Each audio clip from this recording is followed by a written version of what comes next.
To our YouTube channel the real investment. ACC cement के related कुछ future plans हमें सामने आते हुए देखने को मिल रहे हैं। फ्यूचर प्लान्स के आधार पर ही इसके टारगेट प्राइजेस हमें 2050 तक के निकल कर आते हुए देखने को मिल रहे हैं। स्टॉक में तो तेज़ी बनते हुए हमें देखने को मिलेगी ही, साथ ही साथ आपको ये पता होना चाहिए कि बेस्ट बाइंग लेवल आपको कब उसके अंदर एंट्री लेनी चाहिए। और साथ ही साथ एक धमाकेदार खबर भी आते हुए देखने को मिल रही है एसीसी सीमेंट के रिलेटेड। तो पूरी जानकारी हम जान लेते हैं डिटेल में।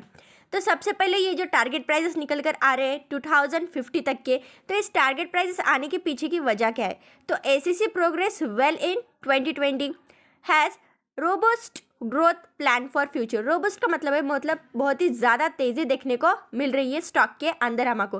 तो इसके पीछे की वजह है फ्यूचर प्लान। तो फ्यूचर प्लान्स में देखा जाए तो company despite challenges from the pandemic has delivered on the expectation of its shareholders, said ACC Limited, owned by Swiss building material company Lafarge Holcim at an annual general meeting के अंदर वो कहते हुए हमें देखने को मिल रहे हैं यहाँ पर देखा जाए तो। और ये जो एक्सपेक्टेशंस थे उससे भी कई गुना ज़्यादा रिटर्न देते हुए ये स्टॉक हमें देखने को मिल रहा है। नेक्स्ट लेवल पर इसमें बात की जाए, by driving cost management and operational efficiency programs ACC reported a 15% increase in EBITDA. ये एक खास बात देखने को मिल रही है कि ईबीआई टीडीआई में भी 15% से ज़्यादा तेज़ी होते हुए हमें देखने को मिल रही है।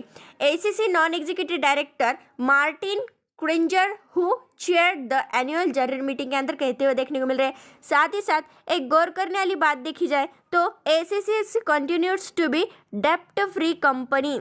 डेप्ट फ्री कंपनी बनते हुए यहाँ पर हमें देखने को मिल रही है, जो कि इस स्टॉक में अगर डेप्ट कम होती जाएगा, डेप्ट फ्री कंपनी होती जाएगी तो इसके ग्रोथेबल मूवमेंट्स बनने की चांसेस और भी ज़्यादा कई गुना बढ़ते हुए देखने को मिलेंगे। नेक्स्ट लेवल पर इसमें बात की जाए तो with A master supply agreement between ACC and Ambuja cement की तरफ से ये एक मास्टर सप्लाई एग्रीमेंट होते हुए देखने को मिल रहा है एसीसी और अंबुजा सीमेंट्स के बारे में, which is also a subsidiary of Swiss firm की ये एक क्या देखने को मिल रही है, सब्सिडरी देखने को मिल रही है।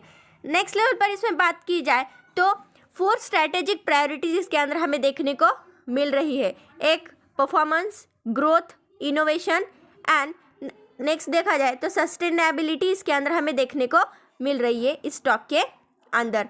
नेक्स्ट लेवल पर इसमें बात की जाए तो आगे हम देखा जाए तो इसके अंदर 14 पर इक्विटी शेयर अमाउंटिंग देखने को मिल रही है। मतलब इसमें देखा जाए तो the share holders also approved the payment of final dividend of ₹14 पर इक्विटी शेयर अमाउंटिंग देखने को मिल रही है ऑफ ₹262.90 करोड़ तक की देखने को मिल रही है। मतलब डिविडेंड की भी बात इसके अंदर आते हुए हमें देखने को मिल रही है।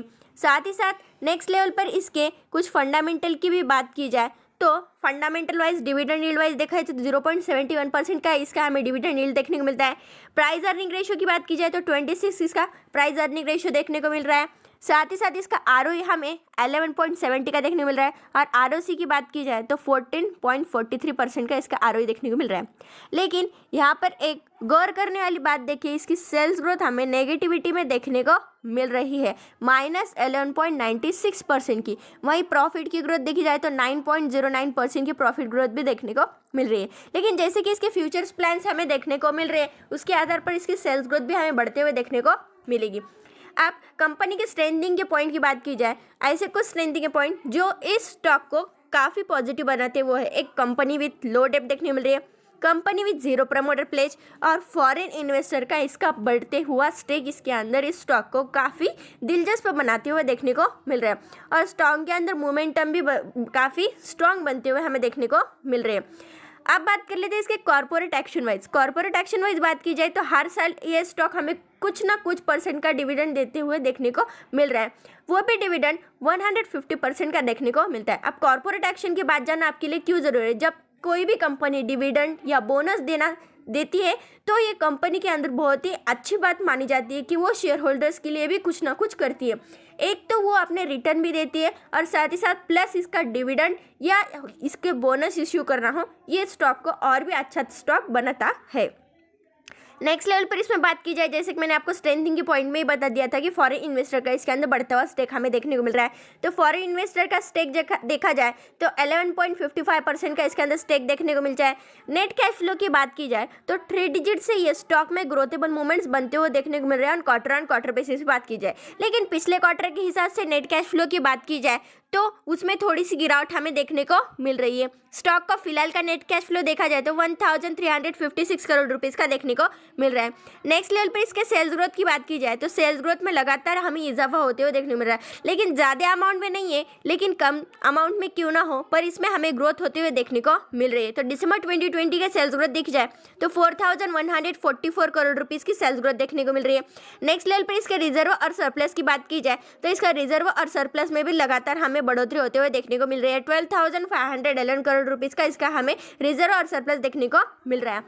अब जहां तक कि इसके कैंडल स्टिक की बात की जाए तो कैंडल स्टिक में देखा जाए तो इसके अंदर एक काफ़ी गिरावट यहाँ तक आते हुए हमें देखने को मिली। इसके बाद स्टॉक में थोड़ा सा वर्टाइलिटी बनते हुए देखने को मिली, यहाँ से स्टॉक में ग्रोथेबल मूवमेंट्स आते हुए देखने को मिल रहे हैं।